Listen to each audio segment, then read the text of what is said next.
Well, listener, I think you're being a little hard on Fedor. It's not that I don't understand exactly what you're saying. Japan is very known for fixed fights, right? And Japan, pancration, or MMA, no holds barred, and wrestling intermix, right? They're one thing. It's all a show over there. It's one of the reasons everybody's allowed to use performance enhancing drugs. And make no mistake, I guarantee you, Fedor was on that Russian cocktail when he was in Pride. When he came to the United States, you can't do that anymore, right? We got rules. I mean, I don't know why. I think it should be all Japan way, but whatever. And Fabricio Verdum subbed him pretty quickly. But it doesn't take away from what Fedor was. And I'll tell you this, the reality is you can do that to any of the fighters. You could say, well, yeah, Chuck Liddell, he always had a glass jaw and he wasn't that good and he overcommitted and he swung for the fences. Yeah, that's true, except in his time when he fought, that worked really well and he did great, right?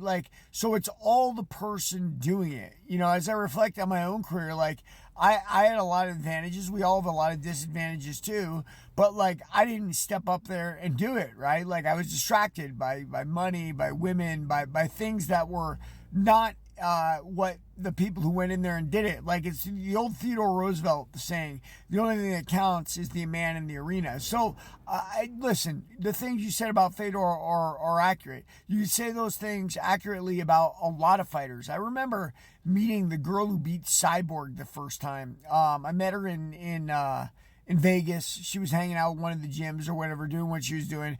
And she basically told me that Jacare was a better fighter than Anderson Silva, a legend and more important. Now, part of it was that's the jiu-jitsu world, right? And Anderson Silva wasn't that big in the jiu-jitsu world. But they also knew things I didn't really understand at the time. And this is, pre-Weidman, right? This is the Anderson Silva we thought was the greatest in the world.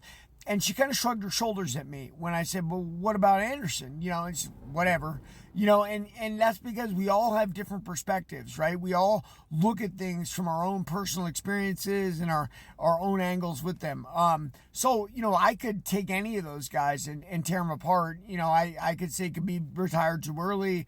I could say, George St. Pierre, he came back, but he did it in a very structured way, taking on Bisping. And, but at the end of the day, they actually got in there and they fought a guy with two hands, two legs. I mean, I always felt bad about every one of my victories. I had excuses to why the guy wasn't that good. But at the end of the day, he had two arms and two legs too, and he had an experience that brought him to that ring, and he fought me and he lost, right? So why am I discounting my own victories? And the same thing goes for Fedor or any of those fighters. So I'm going to give Fedor his props, brother. I know you're a good listener, but we can't be that hard on Fedor. He may not be the GOAT, but he certainly was the GOAT for the moment. Everybody, read my book, Warrior of the Light.